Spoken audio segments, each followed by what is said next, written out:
sira na ba ang Bluetooth speaker mo? Tara, ito gawin natin para mapakinabangan mo ulit. Let's go. Tara. Ito, hinihinang ko itong itong battery, itong kailangan natin battery, panghinang, tapos yung flux kasi hindi yan didikit kung walang flux. Kailangan mong lagyan muna ng tape, kaskasin mo ng liha yung positive at negative nya para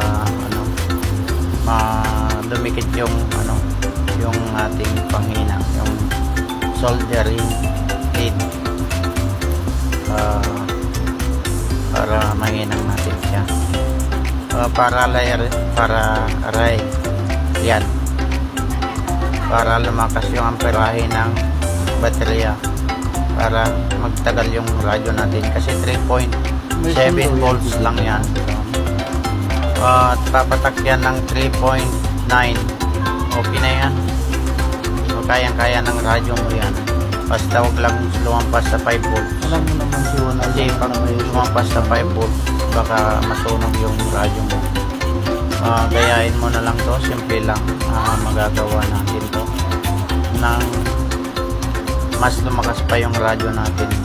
Napakita ko rin sa inyo sa susunod kung paano ko dinirect yung pag-charge niya kasi wala na, balik na yung niya, yung charging pin niya, kaya papakita ko sa inyo sa sunod kung anong ginawa ko para sa charging pin niya para makapag-charge din siya gamit ang charger. Papakita ko sa inyo sa sunod na video ko. At kung nagustuhan nyo tong video ito, paki-share and like, at comment na rin kung ano ang kailangan nyong itanong. Comment nyo na lang sa comment section. Ganito gawin nyo para mas mapagana nyo ulit yung ating radyo na hindi na siya makapag-charge at kailangan ng palitan ng battery. Kasi kung pabayaan mo lang siya na nakasaksak na tumutunog, kung sira na yung battery niyan, maaaring masisira yung ating appliances. Para iwas sunog, gayahin nyo tong ginawa ko. Yung ginagawa ko dito, lagyan ko muna ng flux, saka ko inihinang para dumikit yung wire kasi parallel connection tayo. 3.7 volts ang baterya niya, ginawa kong dalawang 3.7 para mas lumakas yung amperahe ng ating radyo, mas tumagal siya gamitin.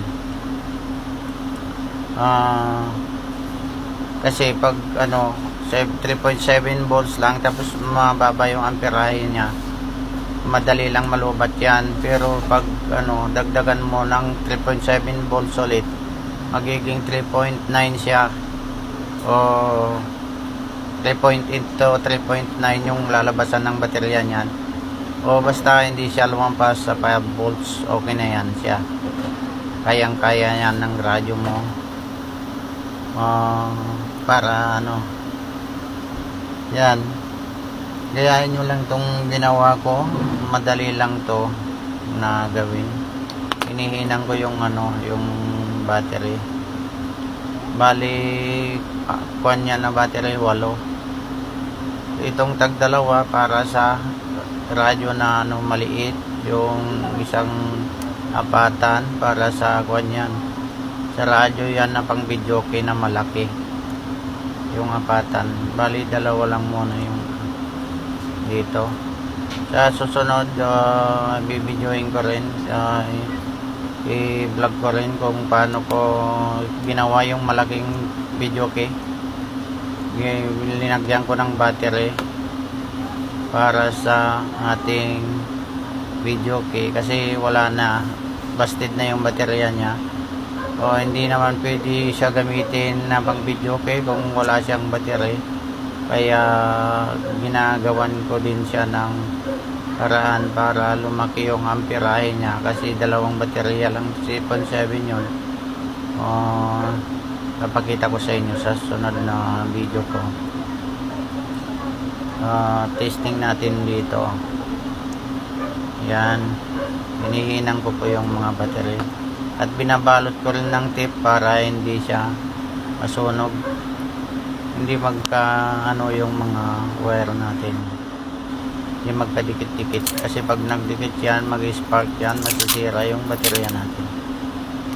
Para mas maganda na natin yan, balutin din natin ng scotch tape. Kung wala kayong electric tape, scotch tape lang yan. Nakaiga lang ako na dyan, naghihinang kasi hindi pa ako nakaupo sa wheelchair ko yan. Kahit na na bedridden tayo, may nagagawa pa rin tayo. Kaya ko rin gumawa ng cellphone, kung na gumawa din ng sasakyan, kaya ko yan. Mag-wiring sa mga ilaw, ganyan lang. Yung mabot ko lang, kayang-kaya ko yan. Kaya ito, gayahin nyo yung mga ginagawa ko. Madalang lang akong mag-vlog kasi na ako panoorin nyo lang to. Medyo matagal itong na to video, kasi matagal naman talaga gumawa ng ganito. Hindi mo magagawa to ng isang araw pag marami yung gagawin mo, pero pag maliit lang, isang radyo lang yung gagawin mo, kayang-kaya mo to ng isang araw. Yan.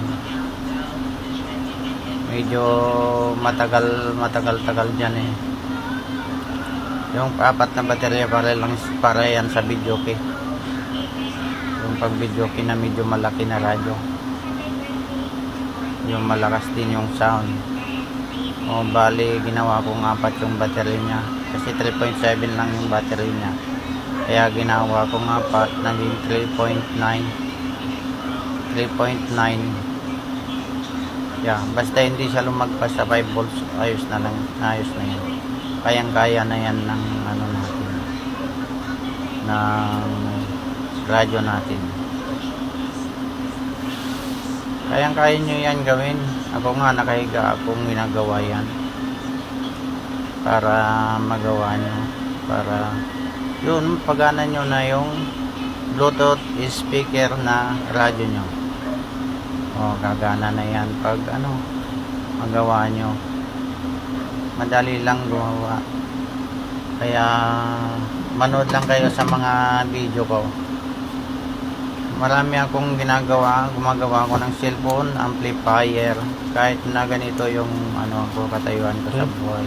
Hindi ako sumusuko, basta kaya mo, gawin mo. Huwag kang sumuko, dahil pag sumuko ka, walang mangyayari sa'yo. Kaya ako, lahat gumagawa ko ng paraan para para kahit na papano may maitulong man lang ako dito sa mundong ito. Yan.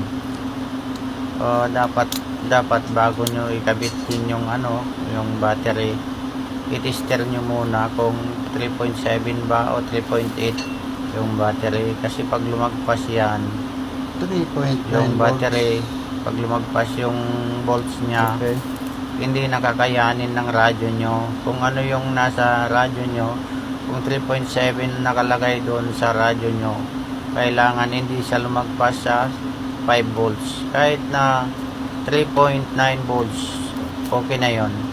Basta wag lang siya lumagpas ng 5 volts. Kasi kung pag lumagpas ng 5 volts yan, sunog yung radyo nyo. Madali lang gawin to. Yan. Titesting din natin yung radyo mamaya. Ikabit natin yung isang battery niya. Pag matapos ito, kabit natin isang baterya para yun, pag magawa na. Pwede na.